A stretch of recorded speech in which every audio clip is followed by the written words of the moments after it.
This is Basement Bracket Talk. Welcome to Basement Bracket Talk. How's it going? I'm Chris Candela, and I'm with Steve DeBatetto, and I could not be more excited, man. College basketball is back. Finally. It's finally returning after a long waiting since summer. April 5th, man. Yeah, it's been such a long summer. I went to London, came back, like crazy, man. And now it's basketball. Now it's cold out. We're ready. And I just was sitting in my room since that Florida State lost to Xavier, and I haven't really left this basement since. Yeah, so you haven't. I'm finally getting ready to come back, and I've been looking up a lot of stuff about basketball. Maybe he'll actually go outside. Yeah, maybe outside. I didn't see the sun all summer just because I was just thinking Depressed, about Florida yeah. State. Like, I can't believe we lost. Damn. Could even make the Sweet 16. We're a 3 seed. While he's a Florida State fan, I'm also a St. John's fan. Yeah, he doesn't really see the tournament that much, but it's all right. Whoa. Take it a few notches back.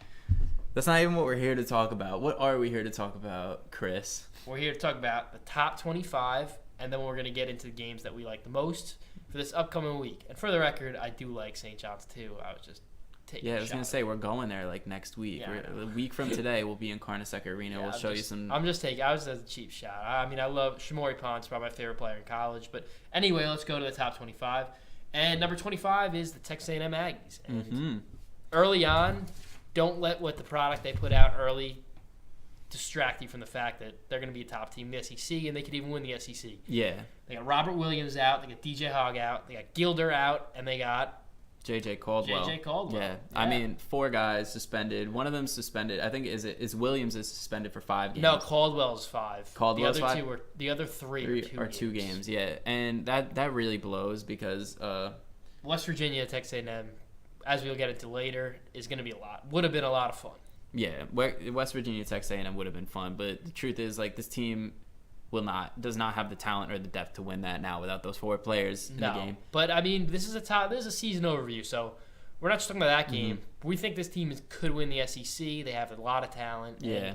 Like, they're going to go out and they're definitely going to improve on their 16-15 record from last year. Very disappointing season last year. I think they're going to get a lot better. I'm shocked Robert Williams came back to school. And the fact that he's back, I think they're ready to go. I think they're going to be top. They're a legit top 25. Look out for the Aggies this year, man. A&M. Weren't you an Aggie fan back then? Yeah, man. In the 5th grade, I did a project on the Aggies. Yeah. They went to the Sweet 16 that year. Big Aggie fan. I hope they do well for you. So now let's go to 24.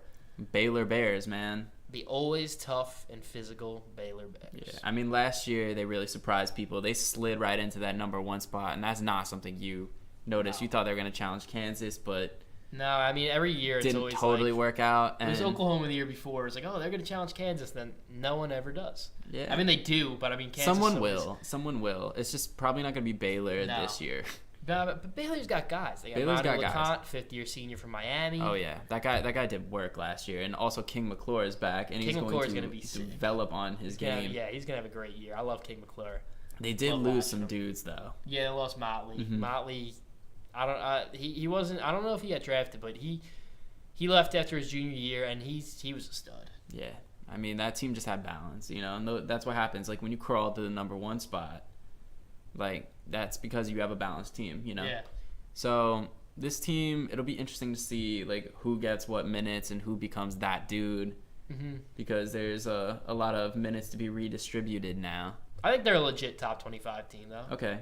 I think it's fair to have them where they are. I think they're gonna be a good team. I don't know how great they'll be. Like top 25 team at 24. What's that? Like 6 seed? Like that's that could be where they're at. Yeah. And then let's go to 23. I don't know why they're 23. I don't either, honestly. I mean, this team is maybe I guess they're basing it a little bit off of last season. Are we biased? Like I don't know. I feel like no one else talks about this like we do. Like. We really think. No, but I genuinely think this could happen. Like we think Seton Hall. Who's ranked 23? Seton Hall's 23. We didn't even mention that 23 Seton Hall. We're just like 23. Yeah, the Seton Hall is 23, and me and Steve both think that we think Seton Hall is like the real deal this year. Yeah, we think they're the best team in the Big East. They got 4 seniors, 3 of them which could average 17 points a game. 3 legit players who could win Big East Player of the Year. Yeah, on this one roster. It's like you got definitely Desi and Kadeen Carrington. They could definitely get like Big East first team. I think if you're talking player of the year, you really gotta be talking about Angel Delgado. What did he get last year? Like 15 and 13? Yeah, Like 15 and 13. That's unbelievable. And it's not like he's playing in a cupcake conference that doesn't have big boys. You know, he's playing in the Big East, and he's getting 13 rebounds a game. You know, and I don't even know how you can really improve on that. No. If he gets 14 rebounds a game, like, I mean, all bets are off. That He's probably gonna average like 16, 14, get a couple assists, couple blocks in there. This guy's Big East Player of the Year material. And I'm positive Wooden Award material, I think. Yeah, I think he can get a Wooden Award. If he's getting 15 and 13, like I'm sure he'll get better. Yeah. And then like Seton Hall, they always have those guys. Like I bet you Miles Cale comes off and he's gonna be a stud. Yeah. Like, I mean, they got 2 Miles on the roster. I always confuse it, Miles Cale and Miles something else. I don't know. No, they have a Mile. They're both from New Jersey too. They're so similar. That's why I always forget. But we got a freshman and a sophomore. They got what's his name, Sunoco. Yeah, Ismail. And Torian Thompson. Like they got their forwards aren't as like elite, but they're there. Well, they don't need to be when you have Desi, Mm-hmm. Kadeem Carrington. Yeah, it's definitely going to be a tough team. Just because we know one thing, it's that seniors win. Yeah. And these guys have been around. Especially in the They Big played East. with each other, and they also have like balanced underclassmen coming in. They got a couple freshmen coming in that are going to complement the current talent nicely. So I'm excited for Seton Hall. I think they're going to win the Big East, honestly. Yeah, I think they're going to win the Big East. Mm-hmm. And then we'll go to 22, St. Mary's Gales. This is a really interesting team. I mean, yeah, they return a lot. They got Jack Landau coming back. They got Emmett Nair coming back. And they got Calvin Hermanson. Yeah, I mean, like, Jack Landau, it's like a lot of people aren't really talking about him as much as they should. Like, this guy, if he wasn't on St. Mary's, could be a Wooden Award candidate. This guy's 6'11", does it all, very talented. But you don't want to match up against him. And this dude is going to... He's gonna run through their conference, and I think even though Gonzaga's right higher with them, like AP polls in the preseason don't really mean much, but I think it's their conference to lose. They have the means 100%. to win this conference, and Gonzaga lost a lot. I think this is their year. They're gonna win. They're gonna win the league, and they're gonna get to the tournament, and they're gonna go on a little run. They got shooters. They got Jack Landau, who's like he said, he's gonna be Wooden Award Wooden Award player, like he could win player of the year. Like, I mean, he probably won't. No, unless there's crazy numbers there, like crazy percentages and everything, but he should be in the conversation. And the reason why he won't is because St. Mary's doesn't really play anybody. Yeah. And which kind of works to their disadvantage, but like that's why they're gonna get like 30 wins this year, and I don't think their conference is. They're gonna win 30 games. Yeah, I think I think St. Mary's you're gonna see them in the tournament. They'll probably be like a 7 seed. But you're probably gonna see like a repeat of last year's team, honestly, with like some improvement, which is cool, you know. Yeah. And then let's go to another West Coast team, number 21, the UCLA Bruins. The Bruins, man.